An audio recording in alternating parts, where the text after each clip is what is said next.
Hey guys, Sanjeev here, welcome back to my channel. और आज मैं पियरलेस मार्शल स्पिरिट का 18th पार्ट एक्सप्लेन करने जा रहा हूँ। गाइस, ये वीडियो अगर आपको थोड़ा सा पसंद आता है तो प्लीज़ आप मेरी वीडियो को बस एक लाइक शेयर एंड सब्सक्राइब जरूर ठोक देना। तो चलिए गाइस, बिना किसी देर के बिना किसी की चीज़ाहट के शुरू करते हैं आज की वीडियो।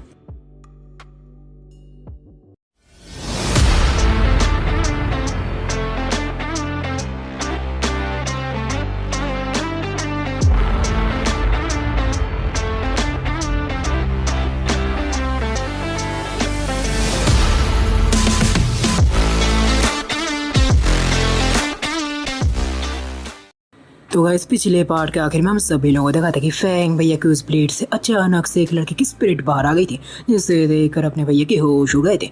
उन्हें समझ में नहीं आ रहा था कि उनके इस ब्लेड में ये लड़की क्या कर रही थी। तो भी उन्हें याद आता है कि उनके मास्टर ने कहा था कि कुछ पावरफुल वेपन्स में अपने आप स्पिरिट जन्म लेती है। यही सोचकर वो खुश होते हुए उस लड़की से पूछती है, क्या तुम इस ब्लेड के स्पिरिट हो? ये सुनकर लड़की तो उससे भड़क जाती है। स्पिरिट माय फुट, मैं एक असली लड़की हूँ, मेरा नाम जिन ईयू है।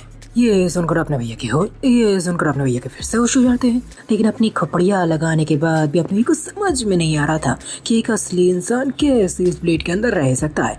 इसलिए आखिरकार वो उस लड़की से पूछ ही लेती है, जिसके बाद तो रोते रोते लड़की के आँख से निकलता है ढेर सारा पानी, और वो सुनाती है अपनी सारी कहानी कि कैसे वो अपनी ग्रैंडफा के स्टडी रूम में चोरी छुपे घूमते घूमते अचानक से उसे टूटी फूटी ब्लेड दिख जाती है। और जब मैडम कौतूहलवश इसे छूती है तब वो तुरंत ही इसके अंदर स्टक हो जाती है। ये कहानी सुनकर अपने भैया को हैरानी और दुख दोनों होती है। इसलिए वो उस लड़की से वादा करते हैं कि अगर उन्हें मौका मिला तो वो उसे जरूर बाहर निकालेंगे। ये सुनकर लड़की मुंह फुलाते हुए कहती है, छोटी छोटी मुंह और बड़ी बड़ी बातें, तुम बस एक डिवाइन के ट्रेलर के एक्सपर्ट हो, तुम मेरी कोई मदद नहीं कर सकते। जब तुम और ज्यादा ताकतवर बन जाओ तभी हम इस बारे में बात करेंगे। ये सुनकर अपने भैया समझ जाते हैं कि लड़की के नज़र में डिवाइन के ट्रेलर में एक्सपर्ट कुछ भी नहीं है। और उन्हें ये भी अंदाजा हो जाता है कि लड़की काफ़ी पुराने ज़माने की है, क्योंकि पुराने ज़माने में ही पेड़ पौधे ज़्यादा होने से स्पिरिचुअल एनर्जी ज़्यादा होती थी। इससे अपने भैया को ये भी अंदाज़ा लग जाता है कि ये लड़की काफ़ी लंबे समय से इस ब्लेड में कैद है। तभी जीहू अपने भैया से पूछती है, क्या तुम इसे लूटने नहीं वाले? जिसे सुनकर फैंग भैया को तुरंत याद आता है कि ज़ैन जनरल रैंकिंग एक्सपर्ट का 23 बंदा है, उसके पास ज़रूर बहुत सारा कीमती खजाना होगा।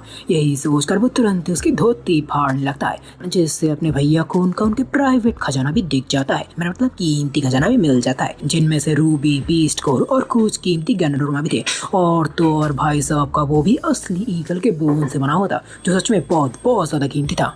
अपने अभी हासिल किए हुए लूट से तो अपने भैया बहुत ज़्यादा खुश थे। इसके बाद अपने भैया को मिलता है इन फैमिली का एक बैच, जिसे देखकर तो उनका खून खौल जाता है, क्योंकि सिंथियान ने सैंडी को ये बैच इसलिए दिया था कि अपने भैया के मरते ही उन्हें ये खबर तुरंत ही पहुंच जाए। सिंथियान के गंदे खेल की वजह से यूनर मैडम की आज ऐसी हालत है। और जब उन्होंने देखा कि सिंथियान यूनर मैडम को क्योर करने के रास्ते में भी रोड़े डाल रहा है, तब तो उनका गुस्सा रुक के भी नहीं रुक रहा था। इसलिए वो तुरंत ही उस बैच को तोड़ देते हैं, और उस बैच को तोड़ते ही सिंथियान को सिग्नल मिल जाता है, जिससे भाई साहब को हैरानी और खुशी दोनों हो रही थी। वो सोच रही थी कि जैनदी ने इतनी जल्दी अपना काम भी कर दिया। यही सोचकर भाई साहब खुशी खुशी पहुंच जाते उस जगह पर। लेकिन वहाँ पर पहुंचकर उन्हें जैनदी कहीं पर भी नहीं मिलता। लेकिन उन्हें क्लास दिखती है, जिसके ऊपर फैंग भैया के कपड़े थे, जिसे देखकर सिंथियान को लगने लगता है कि ये जरूर फैंग होगा। यही सोचकर भाई साहब हाँ करके हंसते हुए कहते हैं, फैंग, तुमने मेरी बहुत ज्यादा बेइज्जती की, अब देखना मैं तुम्हारी लाश को सिर्फ ले जाकर तुम्हारी कितनी बेइज्जती करता हूँ। इतना कहते कहते वो उस लाश के पास जाकर उसे पलट देते हैं, और इतना करते ही तो उनके होश उड़ जाते हैं। उस वक्त उनके मन में बस एक ही शब्द दौड़ जाता है, असंभव असंभव असंभव, कि कैसे हो सकता है, जैनदी कैसे मर सकता है। उसी वक्त भाई साहब के पीछे से जानी पहचानी और डरावनी आवाज सुनाई देती है, जो होती है अपने फैंग भैया की। मैं बताता हूँ कैसे। इतना कहते ही फैंग भैया तुरंत ही अपना सबसे खतरनाक हमला कर देता है, और फैंग भैया को जिंदा देख और उन्हें हमला करते देख ज़ैनतियान की तो खिक्की निकल जाती है। वो तुरंत ही अपनी तलवार बाहर निकाल लेता है और अपने फैमिली का सबसे ताकतवर तकनीक आजमाता है। भाई साहब का लेवल अपने भैया से ऊंचा था, और उनका तकनीक भी अपने भैया से ज़्यादा ऊंचा था। लेकिन जब सब्जी ही खराब हो तो रेसिपी कितनी भी अच्छी क्यों ना हो, खाना तो घटिया ही बनेगा ना। यही ज़ैनतियान के भी साथ था। भाई साहब के पास ताकतवर टेक्निक और ऊंचा लेवल तो था, लेकिन अपने भैया की तरह स्किल नहीं था। इसलिए जो तकनीक अपने भैया पर हावी होनी चाहिए थी, वो उसे बचाने के काम में आ गई। नहीं तो एक ही बार में भाई साहब टपक जाते। जब भाई साहब ने देखा कि अपनी फैमिली की सबसे पावरफुल स्वॉर्ड स्किल इस्तेमाल करने के बाद भी वो अपने भैया का एक भी वार सह नहीं पाया, तब तो डर के मारे भाई साहब की पैंट गीली हो जाती है। और तब भी वो देखते कि फैंग भैया अपना दोबारा हमला करने वाले थे, लेकिन तब भी वहाँ पर आ जाती है एल्डर रैन। अब सवाल ये उठता कि ये मैडम यहाँ पर कैसे आ गई। वो बात ये है, जब ज़ेंतियान भैया को खबर मिली थी कि अपने भैया टपक गए थे, तब उन्होंने एल्डर रैन को भी खबर कर दिया था कि देखो मैंने अपने जानी दुश्मन को टपका दिया है, अब तो आपको मुझे क्रिसमस के बड़े बड़े गिफ्ट देने ही पड़ेंगे। मैडम भी खुशी खुशी ये बात मान जाती है, इसलिए वो खुशी खुशी यहाँ पर आ रही थी। लेकिन यहाँ पर आते मैडम को बहुत बड़ी निराशा हाथ लगी थी, इसलिए वो गुस्से से तुरंत ही फैंग भैया पर हमला कर देता है। लेकिन फैंग भैया भी अपने ब्लेड के पावर को एक्टिवेट करते थे और एक ही झटके में एल्डर रैन के हमले को नलिफाई कर देते हैं, जिससे तो एल्डर रैन के होश उड़ जाते हैं। वो अपनी फटी हुई आंखों से अपने भैया को देख रहे थे, क्योंकि फैंग भैया और उनके लेवल में बहुत बड़ा अंतर था। लेकिन इसके बाद भी फैंग भैया उनके अटैक को नलिफाई कर पाए और अपने भैया की बढ़ती हुई ताकत को देखकर रैन मैडम के मन में तो अपने भैया को मारने की इच्छा और प्रबल हो जाती है। उसी वक्त ज़ेंतियान पतली गले से निकलने की कोशिश करता है, लेकिन अपने भैया तुरंत ही उसके गले पर रख देते तलवार। इससे भाई साहब समझ गए कि अगर ज्यादा चालाकी करे वो तो ये हो जाएगी उनकी गर्दन के आर पार। इसलिए भाई साहब तुरंत ही डरते घबराते हुए रैन मैडम से कहते हैं, रैन क्या कर रही हो, मुझे बचाओ। मैं कह देती हूँ हाँ, अगर मैं मरा ना तो तुम भी मरोगे, क्योंकि मेरे ग्रैंडफा को पता है कि मैं तुम्हारा काम कर रहा हूँ, और अगर मुझे कुछ हुआ तो तुम भी जरूर मरोगे। और ज़ेंतियान की ये बात सुनकर मैडम तो मन ही मन दे रही थी ज़ेंतियान को गाली, पर अपने भैया तो बजा रहे थे ताली, क्योंकि उन्हें इन कमीने लोमड़ियों से यही उम्मीद थी कि भाई खुद तो डूबेंगे, दूसरों को भी ले डूबेंगे। रैन मैडम भले ही मन कितनी ही गाली क्यों ना दे रहे हो, लेकिन बाहर वो ये दिखा नहीं सकते थे, इसलिए बड़े प्यार से कहते हैं, ज़ेंतियान तुम्हें क्या कह रहे हो, मैं तुम्हें कैसे छोड़ के जा सकती हूँ। इसके बाद वो अपने भैया से कहते हैं, फैंग उसे जाने दो तो मैं तुम्हें ज़िंदगी बख्श दूंगा, तो मैं तुम्हारी ज़िंदगी बख्श दूंगा। लेकिन अपने भैया भी बड़े सभ्य तरीके से कहते हैं, मैडम आप समझ नहीं रहे हो, सिचुएशन अभी वैसी नहीं जैसी आप चाहते हो, सिचुएशन अभी वैसी है जैसा मैं चाहता हूँ। और ये सुनकर मैडम को सतत तमतमाते हुए अपने भैया से उनकी मांग पूछते हैं। तभी अपने भैया भी सीधे सीधे बोलते हैं कि ज़ेंतियान की जान के बदले उन्हें रेनबो फ्लावर चाहिए। जो सुनकर मैडम तुरंत निकल पड़ती है रेनबो फ्लावर लेने के लिए। इसके बाद अपने भैया थोड़ी देर तक इंतजार करते रहते हैं, और थोड़ी देर बाद ज़ीहू अपने भैया को चेतावनी देते हैं कि एल्डर रैन पेड़ के बीच से छुपकर उसके ऊपर हमले की तैयारी कर रहे हैं। अपने भैया को इससे कोई हरे नहीं होती, इसलिए वो तुरंत चीख कर कहते हैं, रैन छुपने का कोई फायदा नहीं, चुपचाप बाहर आ जाओ। एल्डर रैन भी उस वक्त बाहर आ जाती है और फैंग भैया को रेनबो फ्लावर दे देती है। और जब फैंग भैया को रेनबो फ्लावर मिल जाता है, तब एल्डर रैन अपने भैया से बोलता है, अब ज़ेंतियान को जाने दो। लेकिन अपने भैया भी नहीं थे कोई अनाड़ी, वो भी थे एक शातिर खिलाड़ी, इसलिए वो तुरंत कहते हैं, नहीं मैडम मैं इन्हें अब भी नहीं छोड़ सकता, मैं इन्हें तब भी छोड़ सकता हूँ जब हम क्वीन सनसेट के सामने पहुँच जाएंगे। ये सुनकर मैडम को दांत पीसने लगती है, लेकिन मैडम इसमें कुछ नहीं कर सकती थी। और जब थोड़ी देर में वो लोग चलते चलते पहुंच जाते हैं क्वीन सनसेट में, तब अपने भैया अपना वादा निभाते और उन दोनों को जाने देते हैं। और उन दोनों को निकलने के बाद फैंग भैया भी बिना सबक दबाए तुरंत निकल पड़ते अपने यूनर मैडम के लिए। वह दूसरा ओल्ड ज़ू तो डर और चिंता के मारे इधर उधर टहल रहे थे। डर इस बात का कि फैंग भैया उन दोनों इंग्रेडिएंट्स को हासिल कर पाएंगे कि नहीं, क्योंकि वो दोनों इंग्रेडिएंट्स सच में बहुत बहुत ज़्यादा रेयर थे। और चिंता इस बात की कि यूनर मैडम की हालत पल पल बिगड़ रही थी।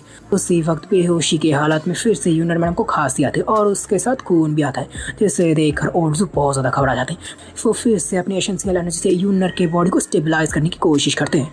लेकिन अगले ही पल यूनर के शरीर से एक एनर्जी की धार बाहर आती है, जो सीधा ओल्ड पर हमला कर देता है। और ये एनर्जी इतनी ज़्यादा पावरफुल थी कि ओल्ड यूनर से हाई रिलम के होने के बावजूद बुरी तरह से घायल हो जाते हैं। उसी वक्त दरवाजे से अंदर आते अपने फैंग भैया, और जब वो ओल्ड को इस हालत में देखते तब तो वो बहुत ज़्यादा घबरा जाते हैं। वो तुरंत ही पूछते कि आखिर बात क्या है।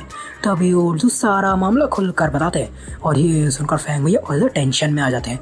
तब बहादुर सिर्फ फैंग भैया को इतनी जल्दी वापस आते देख और उन्हें इतना चिंता में देख ओल्ड को लगने लगता है कि फैंग भैया को वो दोनों इंग्रेडिएंट्स नहीं मिले हैं, इसलिए वो फैंग भैया को सांत्वना देने लगते हैं। फैंग अपने आप को दोषी मत ठहराओ, वो दोनों इंग्रेडिएंट्स सच में बहुत बहुत ज़्यादा रेयर है। अब तो हम सब कुछ इस लड़की की किस्मत के भरोसे ही छोड़ सकते हैं।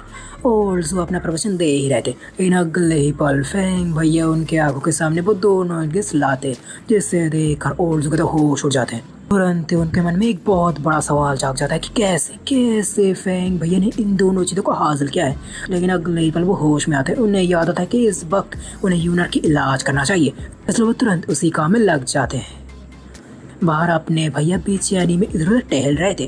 तभी ओल्सू बाहर आते हैं और अपने भैया को बोलते हैं कि यूनर उनसे मिलना चाहता है। फैंग भैया को तो ये सुनने की जरूरत भी नहीं है, क्योंकि ओल्सू के बाहर आते ही फैंग भैया तुरंत यूनर मैडम की तरफ भाग लेते हैं। अंदर पहुंचते ही यूनर और फैंग भैया दोनों एक दूसरे मिलकर फूट फूट करने लगते हैं, क्योंकि ओल्सू ने पहले ही यूनर को बता दिया था कि फैंग भैया उसके लिए क्विंसन माउंटेन के गहरे जंगल में गए थे और अपनी जान को खतरे में डाला था। ये सुनकर यूनर मैडम तो और ज्यादा भावुक हो जाती है। फैंग भैया भी यूनर मैडम को सही सलामत देखकर बहुत ज्यादा भावुक थे, इसलिए वो दोनों थोड़ी देर तक ऐसे ही गले मिलकर रहे थे। फिर थोड़ी देर तक प्यार भरी बातें करने के बाद वो दोनों अलग होते हैं। इतनी देर तक ओल्सू ने भी उन दोनों को डिस्टर्ब नहीं किया था, लेकिन अब जब वो यूनर और फैंग भैया को अलग होते हुए देखते हैं तब वो यूनर मैडम को एक और खुशखबरी देते हैं कि इस लड़ाई के दौरान ना ही सिर्फ यूनर का शरीर पहले से ज्यादा मजबूत हो गया है, बल्कि वो डिवाइन गेट में एंटर भी कर चुका है। ये सुनकर फैंग भैया बहुत ज्यादा खुश होते हैं। तभी ओल्सू यूनर से कहती है, फैंग की कड़ी मेहनत के बाद आखिरकार तुम ठीक हुई हो, चलो अपनी मास्टर स्पीड बाहर निकालो, मैं भी उसे देखना चाहूंगा। यूनर भी वही करती है। यूनर तुरंत ही अपने मास्टर स्पीड को बाहर लाती है और तभी यूनर के पीछे एक सीट जैसी चीज आती है। से देखकर ओल्सू के होश उड़ जाते हैं और ओल्सू को इतना ज्यादा हैरान देख यूनर तो बहुत ज्यादा घबरा जाती है। उसे डर इस बात का लग रहा था कि कहीं उसने सबसे बेकार मास्टर स्पीड तो नहीं लगाई। तभी ओल्सू यूनर के इस गलतफहमी को दूर करते हैं और कहते हैं, नहीं नहीं, ये कोई बेकार मास्टर स्पिरिट नहीं, बल्कि ये सबसे ताकतवर मास्टर स्पिरिट है। ये एक सीड मास्टर स्पिरिट है। जैसे एक असली सीड को हवा, पानी और अच्छा खाद देने से वो एक अच्छा पेड़ बनता है, वैसे ही तुम इस सीड मास्टर स्पिरिट को जितना ज़्यादा पोषक चीज़ दोगे, ये मास्टर स्पिरिट उतना ही ज़्यादा पावरफुल होगा और तो और ये इवॉल्व भी हो सकती है। और जब यूनर मैडम ने सुना कि उनका मास्टर स्पिरिट इवॉल्व हो सकता है, तब तो उनकी खुशी का ठिकाना नहीं रहता। लेकिन ओल्सू तुरंत उनकी खुशी को रोक देते और कहते हैं, इतना खुश होने वाली कोई बात नहीं, क्योंकि यही बात इस मार्शल स्पिरिट की दिक्कत की भी कारण है। ये मार्शल स्पिरिट बहुत ज़्यादा खास है, इसलिए किसी भी ताकतवर गुटों का ध्यान अपनी तरफ खींच सकता है, जिससे यूनर के ऊपर बहुत बड़ा खतरा आ सकता है।